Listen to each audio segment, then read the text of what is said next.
Hello and welcome to Ready to Race. I'm Martise Moore, your Run Faster coach, and today I have the pleasure of running with Briana. Briana is going to be running the Rock and Roll Half Marathon in Seattle in a week or so. So we want to hear all about how she's getting prepared for that race. So let's get started. Okay, so Briana, you're running Rock and Roll Seattle. Are you excited? I'm very excited. The Northwest in the summer is so beautiful. Oh, really? What's the weather supposed to be about this time? Next week it actually looks like it'll be pretty cool during the race. Low 50s and possibly rainy. So a little different than last year, but I'm hoping the weather improves and we'll have a beautiful clear day. Okay, cool. So have you run this race before? I have. I ran it last year and I'm excited because there's a new course this year that's net downhill. Oh, wow. Wow, so you've run it before. How is that going to be different than the net downhill this time? Last year at mile 12 and a half, I was on track to PR, and we turned a corner and there was a giant hill. Oh, really? I was not going to let that stop me, so I tore up it and did PR, but this year it won't have that at the end, so I'm pretty excited. Oh, nice. So you are looking to PR in this race? Not this year. No? I'm recovering from an injury, so... You know, getting out there having a safe race is my goal for next weekend. Okay, good. So, and you actually just had a race, another rock and roll race recently, right? I did. I ran San Diego last weekend. How'd that go? It was very humid. Oh, really? Yeah, that's what I heard. But it was my race anniversary. It's where I had my first half marathon. Oh, nice. So I love going back there. Okay, yeah. So you tend to run a lot of rock and roll races. Why is that? You know, that's where I started. I found they're really well organized. Love the people who show up. I love all the bands. And I'm actually part of Rock and Blog this year. Oh, nice. Okay, so what does that mean? So with Rock and Blog, we are essentially the ambassadors for the Rock and Roll Marathon series. So we get out, we interact with people, and just share why we love the Rock and Roll Marathon series. Oh, so yeah, you know, that's really cool because I'm sure the audience that you speak to is really fun. The whole idea of the whole rock and roll theme is a really fun theme. So, what's like the favorite band you've ever seen on one of the races? I think my two favorites, they were Finnish concerts, Psychedelic Furs, and Everclear. Oh, nice! Yeah. So do you actually like dance while you run or show us some of your moves? Yeah. Nice. Cool, so a rock and roll like half marathons, is that like the longest you've run? It is. I think half marathon is a really good distance for me. Good. So how often do you think that you do race? Gosh, this year I'm on track to go for the Hall of Fame, which is 15 rock and rolls in 1 year. Wow. It's generally 1 to 2 a month. Wow, so what do you get when you do the Rock and Roll Hall of Fame? Oh my gosh. Giant medals. So Rock and Roll also gives you bonus medals for every race, 2 through 10, and then 15. And if you complete certain combos of races, you also get bonus medals. So all the medals. Sweet. Hey, so what do you use to hang up all your medals? I have a medal hanger all out of room, so I actually need to order a new one. Yeah, and actually, that's interesting because your blog is called Medals and Miles. So can you tell us a little bit about your blog? I mean, obviously you're really into the medals, so that's why that name is in there.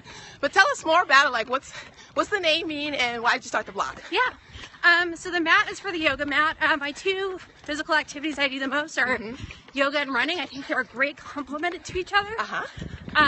Yoga gives me the upper body strength and core that you don't necessarily get from running. And it's also just, for me, a great way to kind of clear and calm my mind. Same with running. You just get out, you get fresh air on a day like today, and it just helps you kind of clear the worries from your head.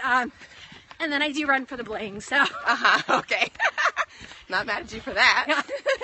Actually, and does the yoga help you with the breathing part of running? Absolutely. Oh my goodness, look at the cute doggies. They have like little mohawks, so cute. That was awesome.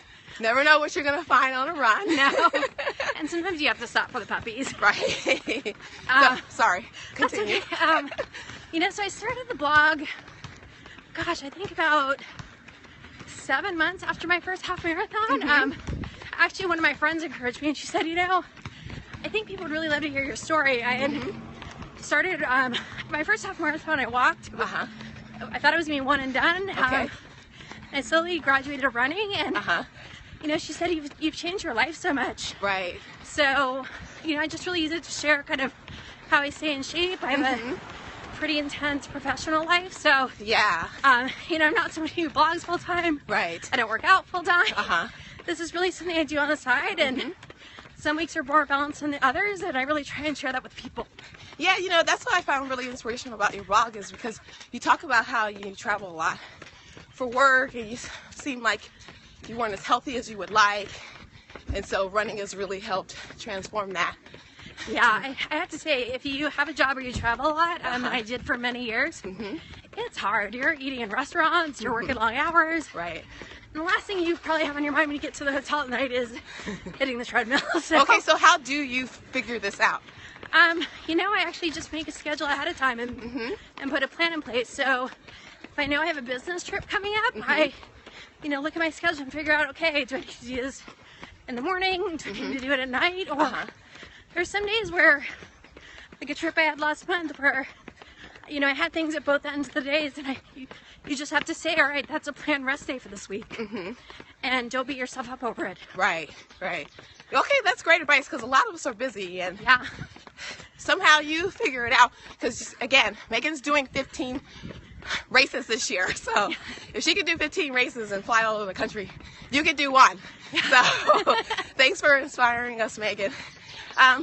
So for those, I know you just gave us some tidbits about what you do to prepare, but if you had to say one piece of advice to someone who is a professional, who works upwards of 40 to 60 hours a week, what would you say to them in terms of how they could actually fit running, or racing in particular, into their lifestyle, if that's something that they want to do but they feel like they don't have any time? Sure. I mean, I think it's just find what works for you. I try and train 3 short runs a week, and then 1 long on the weekend. Okay.